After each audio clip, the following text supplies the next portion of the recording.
Note కేసులో compromise అయ్యేదే లేదన్నారు Mangalagiri MLA Alla Ramakrishna Reddy. Supreme కోర్టులో ఈ కేసుపై పోరాడతాను అన్నారు. ఈ కేసును సిబిఐ దర్యాప్తు చేయాలని డిమాండ్ చేశారు.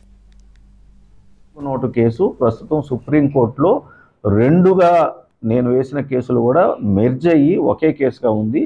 ఆ రెండు కూడా ఒకటి చంద్రబాబు నాయుడు గారిని ఓటుకు నోటు కేసులో ముద్దాయిని చేయాలని, రెండవది సిబిఐకి ఆ కేసు దర్యాప్తు అందచేయాలని. ఎందుకంటే తెలంగాణ ఏసీబీ సరిగా దాని ఇన్వెస్టిగేషన్ చేయటం లేదు అనే దాన్ని కూడా గౌరవ సుప్రీంకోర్టు పరిగణలోకి తీసుకుంది. కాబట్టి ఈ రెండు కూడా మెర్జ్ అయ్యి ఒకే కేసుగా ప్రస్తుతం నడుస్తూ ఉందండి. కేసు మాత్రం నేను కంటిన్యూ చేసుకుంటాను.